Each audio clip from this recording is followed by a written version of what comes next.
আজকের রেসিপি হচ্ছে কাঁকড়ার ঝাল। এই যে কাঁকড়া বাজার থেকে কিনে নিয়ে এসেছি, ঠ্যাং ঠুং কেটে দিয়েছে। এখন খোলটা আমাকে বাড়িতে উঠাতে হবে, কারণ বাজারে খোলটা উঠিয়ে দেয় না, তাই বাড়িতে নিজের মতো করে এটাকে বানিয়ে নিতে হবে।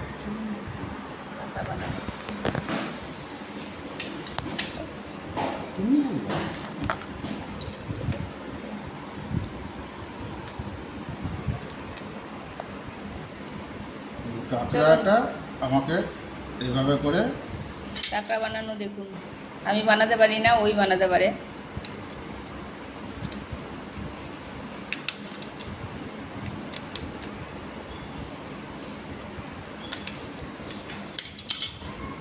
এইভাবে চাকু দিয়ে একটু নরম করে নিতে হবে, তারপরে এইভাবে খোলটা উঠে যাবে। খোলটা উঠে গেলে এই যে সামনের ওর যে মুখের অংশটা থাকে, এটাকে এইভাবে পরিষ্কার করে নিতে হবে। ব্যাস, এর রান্না ওটা কমপ্লিট।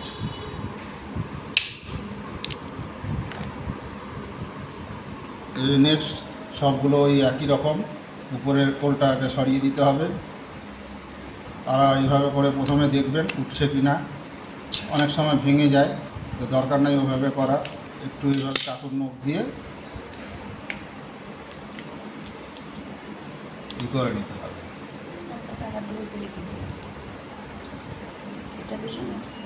হ্যাঁ, এইভাবেই চলুন, সব কাঁকড়াগুলো বানাই, দেখুন, সাথে থাকুন, দেখতে থাকুন। ডিম দেখুন কাঁকড়ার,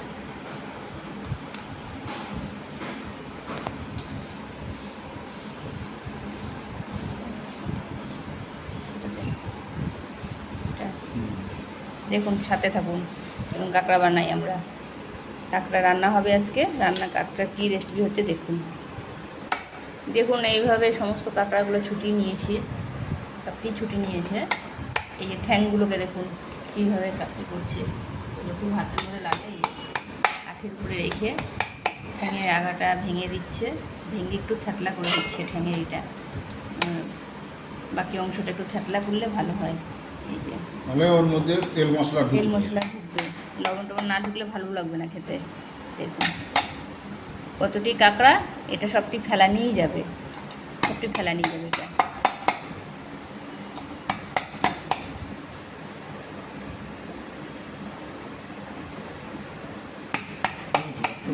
ঠিক আছে, চলুন, সাথে আমি কি মশলা দেবো বলছি।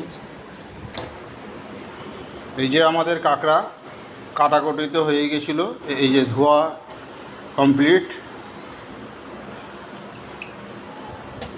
এবার রান্নার পালা, চলুন সাথে থাকুন এবং দেখতে থাকুন। এই যে আমি কাঁকড়ার মশলা, পেঁয়াজ, আদা, রসুন, তেজপাতা, এগুলো হচ্ছে পাকা লঙ্কার সঙ্গে দুটো শুকনো লঙ্কা দিব, আর একটা সম্বাদ দেবো।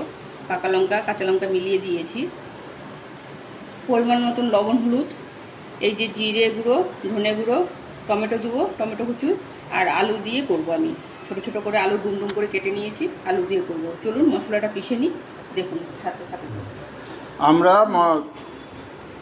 আমরা মশলা হিসাবে ব্যবহার করি অন্যান্যরা, যেরকম মগজ, তারপরে আপনার গরম মশলা,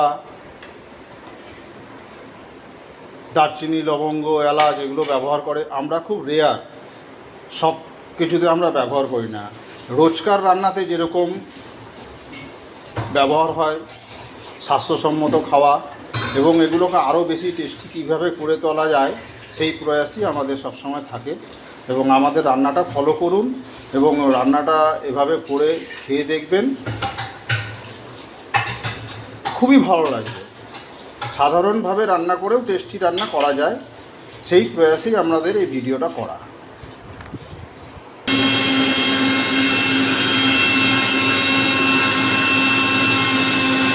আমার মশলা পিষা হয়ে গেছে, বাটিতে ঢেলে নিলাম।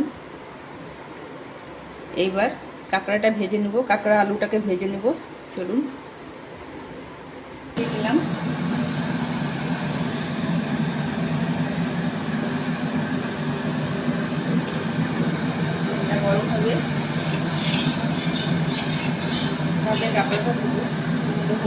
মাখিয়ে নিই কাঁকড়াটার মধ্যে।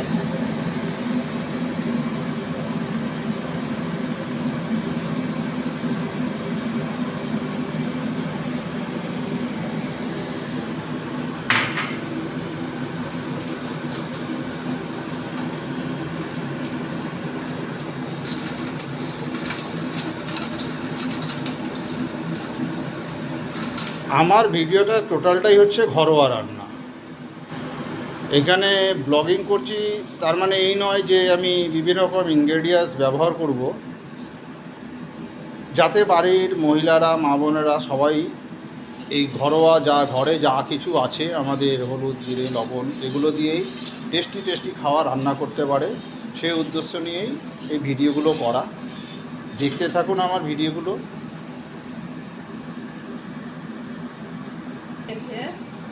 তেল গরম হয়ে গেছে, কাঁকড়াটা দিয়ে দেবো।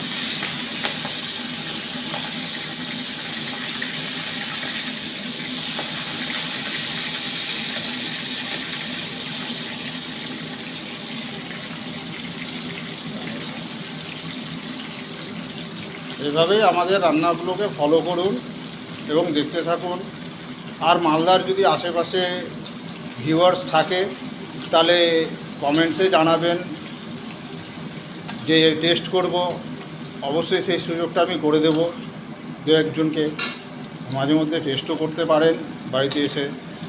ভিডিওটা দেখে বুঝতে পারবেন যে সত্যিকারেরই রান্নাটা সাধারণ মশলা দিয়েই রান্না হয় এবং খুব টেস্টি রান্না করা যায়।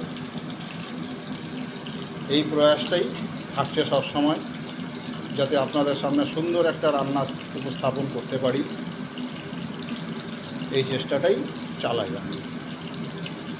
ঘরের জিনিস দিয়ে নতুনত্ব কিছু করার এবং আপনারাও যাতে করতে পারেন তার জন্য একটু ভিডিওটা লং টানা হয়।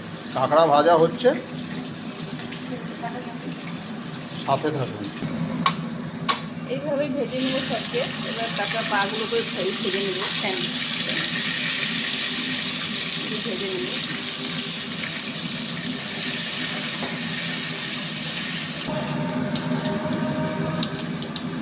কাঁকড়া ভাজা হয়ে গেছে আমাদের, এইভাবে নামিয়ে নিব।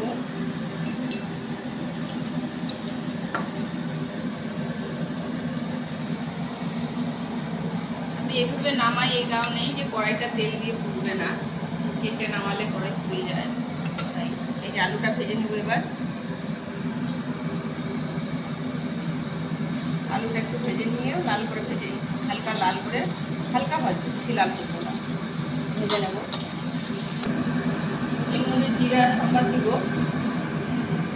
জিরা আর এই তেজপাতা, শুকনো লঙ্কা সম্বাদ দিব।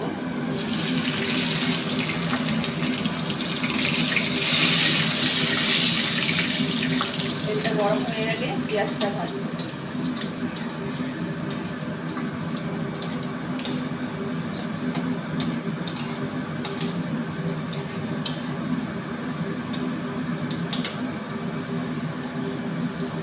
পেঁয়াজটা দিয়ে নেবো। এবার পেঁয়াজটা একটু হালকা লাল করে ভেজে নেব।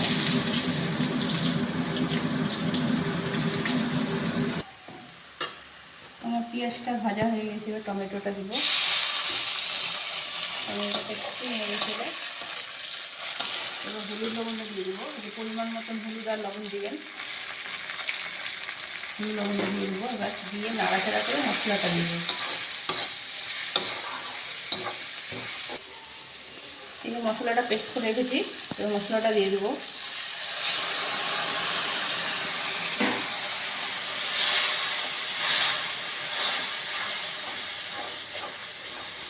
মশলাটা একটু ভাজা ভাজা হবে, তাতে আলুটা দিব। একটু ভাজা ভাজা হলে আলুটা দিব। মশলাটা ভাজা হয়ে এসেছে, আলুটা আমি দিয়ে দিয়েছি। আলুটা দিয়ে আমি কষছি, তাহলে আলুটা সিদ্ধ হয়ে যাবে আর টাইমও লাগবে না ঝোলটা হতে। মশলা কষতে কষতে আলুটাও সুন্দর হয়ে যাবে। লবণ মিলিয়ে ঢুকবে, খেতে ভালো লাগবে মশলাটা।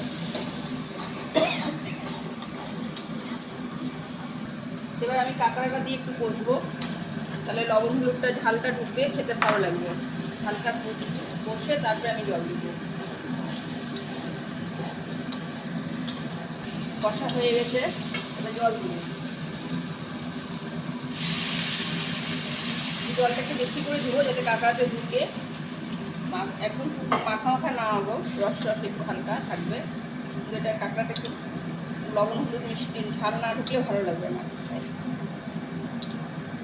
এই যে আমার তরকারি হয়ে কাঁকড়া হয়ে গেছে, কাঁকড়া ঝাল হয়ে গেছে। এই যে আমি এবার বাটিতে নামিয়ে নেব।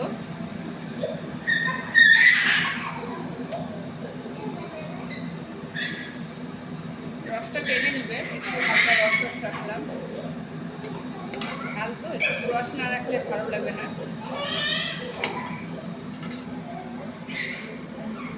দেখুন এইভাবে খেয়ে দেখবেন।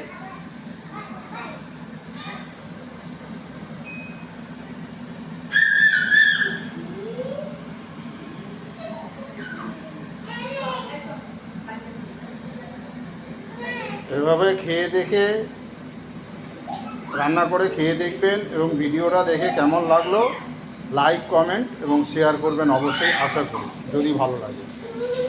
Thank you.